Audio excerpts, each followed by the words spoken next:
사랑하는 이대교회 성도님 여러분, 수요 예배를 맞이하여 올라오신 성도님 모두를 환영하고 축복합니다. 제가 잠시 기도하고 말씀을 나누도록 하겠습니다. 사랑의 하나님 아버지, 감사합니다. 이 더운 날 저에게 단비를 내리셔서 대지를 촉촉히 적시시고 우리로 하여금 편안한 가운데 하나님의 말씀 앞에 나오게 하시니 감사를 드립니다. 비록 비대면 상황에 우리 사랑하는 이대교회 성전에 모여서 다 함께 드리지는 못하지만 아버지, 오늘 이 말씀 가운데 역사하셔서 저희들 하여금 하나님 말씀을 따라 도전받고 하나님 뜻의 기쁨으로 살아드릴 수 있도록 아버지 역사하여 주시옵소서. 감사할 때 예수님의 이름으로 기도드리옵나이다. 아멘. 오늘의 본문 말씀은 로마서 12장 2절 한 말씀입니다. 제가 읽겠습니다. 너희는 이 세대를 본받지 말고 오직 마음을 새롭게 함으로 변화를 받아 하나님의 선하시고 기뻐하시고 온전하신 뜻이 무엇인지 분별하도록 하라. 아멘. 예배에 대해서 지속적으로 우리가 말씀을 드리고 있습니다. 지난 시간 저희가 함께 나눴던 말씀의 끝에 보면 하나님이 기뻐하시는 거룩한 산 제물로 드리라. 이는 너희가 드릴 영적 예배이라. 이렇게 12장 1절의 끝부분을 말씀하고 계십니다. 여기서 영적 예배를 다시 이야기하면 합당한 예배를 말하는 것입니다. 합당한 예배를 드리기 위해 꼭 해결해야 될 문제가 있습니다. 그것은 우리 안에 있는 마음의 문제입니다. 우리 내면 세계의 중심에 있는 이 마음이 어떠한 상태에 있느냐가 우리가 합당한 예배를 계속 드릴 수가 있는지, 그래서 하나님의 뜻을 알아갈 수 있는지를 결정합니다. 다시 말하지만 우리의 마음은 각 개인의 마음을 의미하기도 하지만 더 중요하게 공동체의 마음을 주목하고 있습니다. 먼저 부정적인 방법에 대해서 이야기를 하겠습니다. 이 세대를 본받지 말고를 다시 풀어보면 이 시대의 풍조를 본받지 말라 하는 것으로 풀어볼 수 있습니다. 여기서 바울이 말하는 시대는 헬라어 아이온을 번역한 말인데 단순하게 이 세상을 의미하는 것이 아니라 종말론적인 개념을 가리키는 단어입니다. 예수 그리스도의 죽음과 부활로 말미암아 새 시대가 왔고 우리는 이제 새 시대에 속하게 되었습니다. 이 새 시대의 가장 두드러진 특징이 바로 성령의 역사입니다. 그래서 우리가 성령의 열매를 맺을 수 있게 된 것입니다. 그런데 문제가 있습니다. 이 악한 시대, 즉 옛시대가 완전히 끝나지 않았고 새 시대가 완전히 오지 않았다는 사실입니다. 우리는 분명 예수님의 부활을 경험했지만 구약 성경이 예언하는 전체적인 부활은 아직 일어나지 않았습니다. 그래서 바울은 항상 예수님의 부활에 대하여 말할 때 죽은 자들 가운데서 부활하신 것으로 표현합니다. 이 표현은 즉 죽은 자들도 부활하리라는 전제를 깔린 것입니다. 이 시대의 풍조는 바로 그 가치관, 형태, 습관 등입니다. 우리가 일장에서 보았던 하나님의 복음을 대적하는 로마의 복음이 가리키는 가치관이 바로 그런 것입니다. 이 시대의 풍조를 본받지 말라는 명령은 그것들과 동화되지 말라는 명령입니다. 아직도 옛시대가 살아가야 하는 우리에겐 이 옛시대가 주는 엄청난 압력에 놓여져 있습니다. 이 옛시대를 장악하고 있는 공중 권세와 정사는 이미 예수님께서 승리하셨지만 완전히 물러난 것은 아닙니다. 이 세력들이 사람들을 조종해 우리를 압박하고 유혹하고 윽박지릅니다. 그래서 바울은 에베소서 6장 12절에 우리의 싸움은 혈과 육, 즉 우리를 대적하는 사람들이 아니라 통치자들, 권세들과 이 어둠의 세상 주관자들과 하늘에 있는 악의 영들이라고 이야기하였습니다. 이 시대는 우리에게 TV, 인터넷 등을 통해 이 시대의 풍조를 따라가지 않으면 사회적으로 뒤떨어질 것이고 끊임없이 우리를 유혹합니다. 한국 사람들은 특히 이러한 압력에 좀 약한 모습을 보이고 있습니다. 외국의 어떤 공항에 가더라도 한국 사람들은 금방 알아차릴 수 있습니다. 예를 들어 남자들은 아주 비슷한 종류의 안경들을 끼고 있고 또 한국 사람들은 유행에 민감하여 한국 여자들은 핸드백을 다 비슷한 거를 착용하고 그러면서 안에 들고 다니면 뒤떨어진다고 생각하는 것입니다. 그래서 외국의 어떤 공항에 가도 한국 사람들은 두드러져 찾기가 쉬운 것입니다. 더군다나 세계의 성형수술을 제일 잘하는 한국은 한국 의사들을 통해 똑같은 모양의 코, 눈, 턱 등을 재상상되어 비슷하게 생긴 사람들이 너무나 많습니다. 이 시대의 풍조를 본받지 말라는 말씀은 우리에게 특히 도전이 되고 있는 것입니다. 그리스도의 공동체를 행하지는 많은 일이 이 시대의 풍조를 그대로 따라가기 쉽게 하기 때문입니다. 그 중에 하나가 소비 중심 문화입니다. 이 소비 풍조, 소비 중심 문화는 교회 안에까지 많이 들어와 있습니다. 이 세상의 풍조 가운데 소비 중심 문화가 얼마나 강하게 되어 있냐면, 소비자가 원하는 것을 주는 회사가 성공하고 많은 소비자가 원하는 것을 채워주면 성공하는 사회에 살고 있는 것입니다. 그래서 대다수 사람들이 이 무엇을 원하는지 기가 막히게 이것을 알아맞히면 많은 돈을 버는 시대에 살게 되었습니다. 그러다 보니 교회도 이 소비 중심 문화의 공동체에 되기가 쉽게 노출되어 있는 것입니다. 하나님의 뜻이 어떠하든지 간에 대다수 교인들이 원하는 것을 주면 된다는 생각이 하늘치고 있고, 이미 소비 중심적인 교회가 많이 생겨나서 자신의 필요한 것을 채워주는 교회가 모인 사람들이 자신의 필요를 채워주기 위해 끊임없이 노력하고 있는 모습들을 보여주기도 합니다. 그리고 잘 안 채워지면 간단히 교회를 옮겨가기도 합니다. 그런 교인들이 아무리 많이 모여도 그 교회는 능력이 없습니다. 세상과 구별되어야 하는데, 세상의 것을 본받지 않아야 되는데, 소금의 역할을 하려면 무엇인가 달라야 되는데, 세상에 하는 방식 그대로 가하니 더 이상 복음에 전할 능력이 없고, 또 세상이 손가락질 받는 교회, 그리고 그런 교인들이 되어버린 것입니다. 이상 우리가 부정적으로 행하지 말아야 될 것, 본받지 말아야 될 것을 보았다면, 이제 우리가 긍정적인 것을 한번 보겠습니다. 오히려 우리 그리스도인은 해야 할 것은 변화가 돼야 됩니다. 변화를 갖다, 이 헬라의 메타모로푸데스는 번역한 것을 보게 될 때 완전한 변화를 의미합니다. 겉만 바뀌는 것이 아니라 속까지 다 바뀌는 것을 의미합니다. 어떻게 속까지 바뀌는 것이 가능하겠습니까? 바로 마음을 새롭게 함으로 가능합니다. 이것이 이 구절의 핵심입니다. 오늘 본문에서 권면하는 모든 것을 할 수 있는 열쇠가 바로 이 마음을 새롭게 함으로에 있습니다. 이미 8장에서 논의했지만 여기서 말하는 마음은 우리가 생각할 때 사용하는 우리 몸의 가장 중요한 일부이기도 합니다. 이곳에 우리의 감정, 사상, 또 의지가 다 들어있고, 이곳에서 결정하는 대로 우리의 삶이 그려집니다.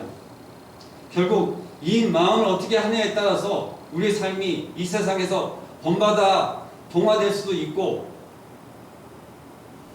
변화되어 하나님께 영광을 드릴 수 있는 것입니다. 로마서 1장을 보면 바울은 우리가 하나님으로 섬길 수 없는 문제를 마음의 문제로 보고 있습니다. 그래서 1장 21절, 24절, 28절을 한번 새 번역으로 보도록 하겠습니다. 사람은 하나님을 알면서도 하나님을 하나님으로 영화롭게 해드리거나 감사를 드리기는커녕 오히려 생각이 허망해져서 그들의 지각이 없는 마음이 어둠으로 가득 차게 되었다. 그러므로 하나님께서는 사람이 마음의 욕정대로 하도록 더러움에 그대로 내버려 두시니 서로의 몸을 욕되게 하였다. 사람들이 하나님을 인정하기 싫어하므로 하나님께서는 사람들을 해서는 안 될 일들을 하게 타락한 마음에 내버려 두셨다. 이렇게 말씀하고 계십니다. 이 마음의 문제가 해결되지 않으면 하나님은 제대로 섬길 수 없고 변화를 받을 수 없습니다. 바울이 로마서 1장 18절 30에 지적하는 것 같이 가장 불안하게 문제는 바로 우상 숭배의 문제입니다. 마음의 문제를 해결해야 이 시대가 다 따라가는 우상 숭배에서 벗어나 하나님을 하나님으로 섬길 수가 있습니다. 바울이 말하는 우리 마음을 새롭게 하는 방법, 가장 중요한 것은 이 새롭게 하는 것에 중점이 되어 있습니다. 이 새로운 창조는 예수님의 부활 이후에 오신 성령님의 도움으로 이루어질 수 있습니다. 옛시대에 죄에 잡혀서 죄가 원하는 대로 노예 생활을 하던 우리 마음을 예수님이 해방시켜 주셨는데 성령님의 도움으로 그 마음이 새롭게 창조되면서 변화를 받을 수 있게 된 것입니다. 바울은 여기서 계속 수동형의 동사를 사용하고 있습니다. 본받지 말고 변화를 받아, 즉 이것은 우리가 할 수 있는 일이 아니라 하나님이 해주셔야 하는 일입니다. 마음이 새롭게 창조되어야 정사와 권세, 악한 영들을 주는 압력에서 견뎌낼 수 있습니다. 그들이 가치관과 세계관에서 벗어나 예수님의 관점에서 우리의 자신과 세상을 바라볼 수 있습니다. 이것에 대하여 고린도후서 4장 16절은 그러므로 우리가 낙심하지 아니하노니 우리의 겉사람은 낡아지나 우리의 속사람은 날로 새로워진다 하였습니다. 아멘입니다. 새 사람을 입으십시오. 이 새 사람은 자기를 창조하신 분의 형상을 따라 끊임없이 새로워져서 참 지식에 이르게 됩니다. 이 말씀은 하나님의 형상을 닮아가는 과정을 보여주는데 그것은 바로 재창조의 과정입니다. 그리스도를 알 때 우리는 새로운 자를 잊게 됩니다. 그리스도를 아는 지식이 점점 깊어질 때 우리의 새로운 자아는 계속해서 재창조되며 하나님의 형상을 계속 닮아가게 됩니다. 인간의 타락을 우리의 형상을 인간의 타락 때 망가졌던 우리의 형상이 다시 회복되는 것입니다. 그런데 이 과정은 성령의 도우심이 없이는 불가능합니다. 사도 바울은 디도서 3장 4절에서 5절의 말씀에 우리 구주 하나님의 자비와 사랑하심이 나타날 때에 우리를 구원하시되 우리를 행한 바 의로운 행위로 말미암지 아니하고 오직 그의 긍휼하심을 따라 중생의 시선과 성령의 새롭게 하심으로 하셨나니 라고 말씀하십니다. 우리의 구원은 오직 성령에 의한 새롭게 해주심을 통해 가능합니다. 우리 안에 창조할 수 있는 능력이 없기 때문입니다. 변화받아야 되는 것에 대하여 좀 더 깊이 하나 생각을 해보겠습니다. 진정한 변화는 마음의 변화입니다. 이것은 내면으로부터 바깥에 이르는 변화를 말하는 것입니다. 그런데 이 마음이 새롭게 창조되는 것은 그리 쉬운 일은 아닙니다. 그래서 우리 바깥의 변화를 만족하고 그냥 안주해버리는 성향들이 있습니다. 예수님은 율법의 핵심이 마음을 다하고 정성을 다하고 힘을 다하여 한 분뿐인 하나님을 사랑하는 것이라고 말씀하시고 이웃을 내 몸과 같이 사랑하는 것이라고 말씀하셨습니다. 당연히 그들도 그것을 우리가 다 알고 있는데 그런데도 그 내면의 하나님과 이웃을 사랑하는 것보다 겉으로 드러나는 형태에 더 의존하는 것이 우리들의 삶이기도 합니다. 자신들과 이방인을 구분할 수 있는 잣대가 필요하여서 그렇게 하는 행태도 있습니다. 내용은 알고 있으나 우리의 구별된 삶, 우리의 구별된 어떠한 지위 이런 것들 때문에 어떠한 잣대들로 사람들을 막고 벽을 세우는 것들이 있었던 것을 지금 말씀하는 가운데 우리가 볼 수 있습니다. 그 잣대를 학자들은 사회적으로 경계표지라고 부릅니다. 따라서 그들의 영성은 경계표지 영성입니다. 다시 얘기하면 포장된 영성이라고 이야기할 수 있습니다. 그들은 경계선 바깥에 있는 사람들을 정죄했습니다. 그러나 예수님은 정죄하시지 않았습니다. 자신의 영성에 대하여 불안한 사람들에게 흔히 나타나는 현상이 바로 이 정죄하는 태도입니다. 우리의 주위에도 이렇게 경계표지 영성에 머물러 있는 사람들이 흔히 볼 수 있습니다. 우리는 더 이상 할례법이나 음식법을 지키려 하지 않지만 우리 나름대로 새로운 경계표지를 만들어냈습니다. 그리고 그 안에 안주하면서 그 안에 있으면 내가 변화를 받았다고 착각하고 사는 것입니다. 그럼 현대의 경계표지는 무엇이든지 한번 보겠습니다. 예를 들어 한국 교회 안에는 세 가지 하지 말아야 될 것과 해야 될 것으로 이야기하는 것이 있습니다. 하지 말아야 될 것은 술과 담배와 제사이고 해야 할 것은 주일 성수와 11조와 새벽기도입니다. 이것을 지키는 것이 나쁘다는 말은 절대 아닙니다. 하지만 그런 것을 지키면서 즉 겉모양을 유지하면서 나의 신앙생활이 괜찮다고 생각하면 속마음이 변화될 수 있는 기회를 놓치는 것입니다. 술이나 담배를 하지 않는다고 해서 변화받은 영성을 지닌 것일까요? 물론 하지 않으면 자신의 몸을 깨끗하고 건강하게 지킬 수는 있지만 그것이 내가 변화받은 영성을 가지고 있다고 표시되는 것은 절대 아닙니다. 우리의 변화는 마음의 중심의 변화여야 합니다. 그런 변화를 받을 때 하나님을 사랑하고 이웃을 사랑하는 마음이 열리는 것입니다. 성령님께서 창조해 주시고 새로운 마음으로 변화를 받으면 그 전에 할 수 없었던 일을 할 수 있는데 바로 하나님의 뜻을 분별할 수 있게 됩니다. 여기서 분별하도록 하십시오 라고 번역된 도키마조는 다른 말로 번역하면 시험하다로 표시할 수 있습니다. 테스트인 것입니다. 첫째, 이 본문의 동사와 마찬가지로 분별하는 동사 이 도키마조는 2인칭 복수형인데 거듭 얘기하지만 개인의 삶보다 공동체의 생활에 더 적용하도록 우리에게 말씀하고 계시는 것입니다. 또 그리고 이 도키마조는 시행착오를 암시하고 있습니다. 우리는 뭔가 한 번에 다 끝내는 것을 너무나 좋아합니다. 공동체가 하나님의 뜻을 분별하게 되면 실수도 하지 않고 모든 것이 다 잘 될 것 같이 생각할 수도 있지만 오늘 이 말씀이 하는 것처럼 시행착오를 같이 암시하고 있다고 하는 것입니다. 우리가 어떻게 해야 하나님의 뜻을 알 수가 있겠습니까? 하나님의 뜻은 커피 자판기처럼 누르면 나오는 것이 아닙니다. 하지만 우리가 마음을 새로운 용어로 잡고 우리가 그것을 행하려고 따라갈 때 우리가 그리스도의 마음을 이렇게 품게 되면 하나님께서 그 뜻을 우리에게 이렇게 품게 하시고 또 분별력을 주시는 것입니다. 하나님의 뜻을 분별하는 것은 쉬운 일은 아닙니다. 그런데 로마서 12장 1절, 2절 오늘 말씀처럼 하나님이 선하시고 기뻐하시고 완전하신 뜻이 있고 그것을 우리가 알 수 있다는 것을 전제로 말씀하고 계시는 것입니다. 그것을 분별하려면 새롭게 창조된 마음이 있어야 하는데 그 마음은 기본적으로 믿음과 순종의 마음입니다. 우리는 항상 하나님의 뜻이 무엇인지 알면 그대로 할 텐데 안 가르쳐 주니까 못하지 이렇게 이야기하고 생각합니다. 그런데 그렇지 않습니다. 하나님은 하나님의 뜻이 무엇인지 그대로 순종하겠다는 마음이 있는 경우에는 분명히 가르쳐 주십니다. 아멘입니다. 순종할 마음도 없는 사람에게 가르쳐 줄 필요가 없는 것이죠. 괜히 고민만 하게 됩니다. 그래서 무슨 일이나 마음이 갈라지고 정하지 못한 사람은 먼저 자신의 마음이 새롭게 되어 있는지 점검하고 하나님의 뜻이 무엇인지 순종하고자 하는 마음이 있는지 돌아보아야 합니다. 몇 년 전에 소천하신 존 스토트 목사님이 하나님의 뜻을 어떻게 알 수 있는지 묻는 학생들의 질문 앞에서 당신의 삶을 향한 하나님의 뜻을 결정하는 방법입니다. 당신의 은사들이 가장 잘 활용되고 있는 곳이면 어디라도 가십시오 라고 이렇게 말씀하셨습니다.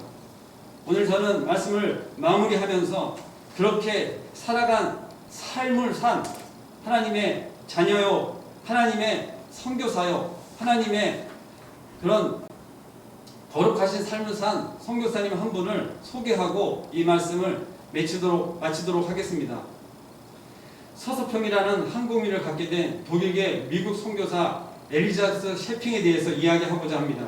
그는 1912년 나라를 잃고 암흑에 잠겨있는 조선에 도착했습니다.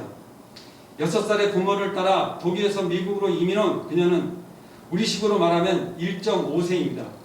셰핑은 대학 때 하나님 은혜를 체험하고 선교에 헌신하기로 결심하였습니다.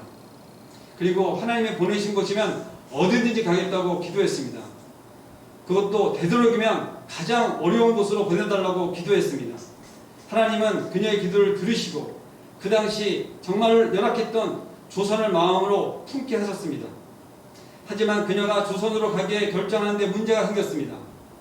카톨릭 신자였던 어머니는 그녀가 개신교로 개종한 데다가 조선이라는 듣도 보지도 못한 나라의 선교사로 가겠다고 하고 그것을 지원하는 사실에 극심한 반대를 하였습니다. 결국 모녀의 연은 끊어졌습니다. 큰 상처가 되었지만 셰핑은 계속 준비하게 되었고 신학교를 진학했고 성경을 공부하여 훌륭한 또 간호사도 되었습니다. 1912년 일제 식민지하에 조선 땅에 도착했을 때 32살의 처녀였습니다. 그리고 향후 22년간 치열하게 복음을 전하다가 1934년 조선 땅에서 삶을 마쳤습니다.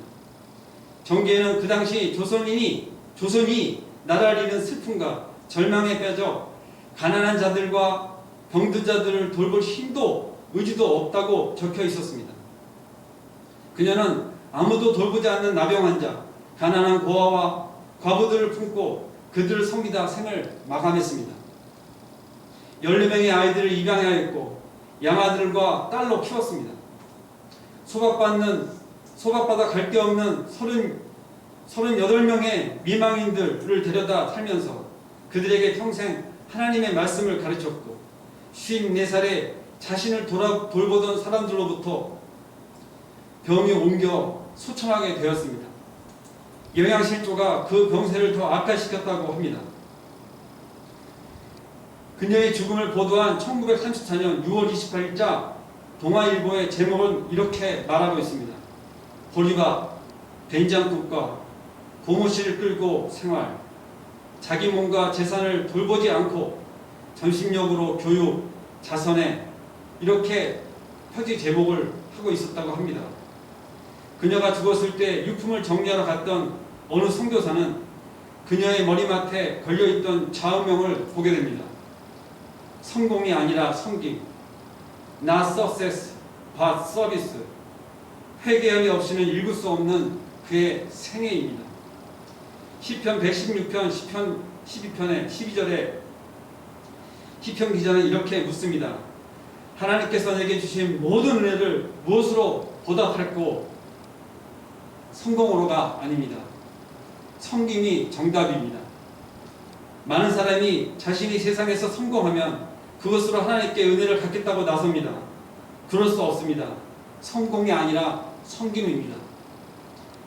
바울의 고면대로 하나님의 은혜를 받았다면 이 시대를 본받지 말고 마음을 새롭게 함으로 변화를 받아야 합니다. 우리의 변화가 세상을 바꿉니다.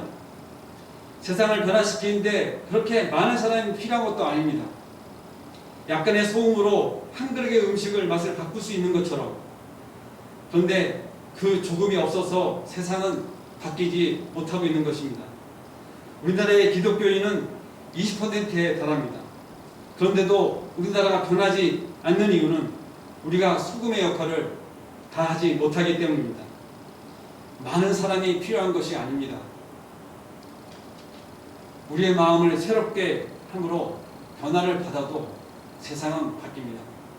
기도하겠습니다. 사랑의 주님, 감사합니다. 이 세상을 우리는 변화할 거로 마음을 주고 늘 기도하지만 정작 내 마음을 새롭게 하지 못하여 하나님 뜻 가운데 살지 못하고 우리가 하나님 뜻 가운데 살지 못하여 이 세상 가운데 소금과 빛의 역할을 하지 못하여 하나님의 뜻을 우리가 들어드리고 하나님 나라의 영광으로 살아드리지 못하는 그런 삶을 살고 있습니다. 그럼에도 우리가 그리스도인이라, 우리가 일회교회 교인이라, 어디 가든지 하나님을 믿는다 이렇게 말을 하지만 우리의 모습은 너무나 지금 하나님 앞에서 부끄러운 뿐입니다. 하나님 아버지, 이 시간 저희 마음 가운데 무엇을 어떻게 하면 이렇게 이야기할 것이 아니라 지금 내가 처해진 상황과 형편 가운데 어떻게 하는 것이 하나님 뜻에 마땅한 것인지 바로 내 앞에 있는 것, 내 손에 있는 것, 내 마음속에 있는 것을 점검하며 하나님께 내어놓기를 간절히 기도합니다. 사랑의 하나님 아버지, 오늘 이 말씀 가운데 받은 것을 가슴속에 깊이 새기며 오늘 하루를 또 살아드릴 수 있도록, 또 그리하여서 하나님께 영광 돌리는 삶을 살아갈 수 있도록 하나님 주장하여 주시옵소서. 모든 것 감사할 때 예수님의 이름으로 기도드리옵나이다. 아멘.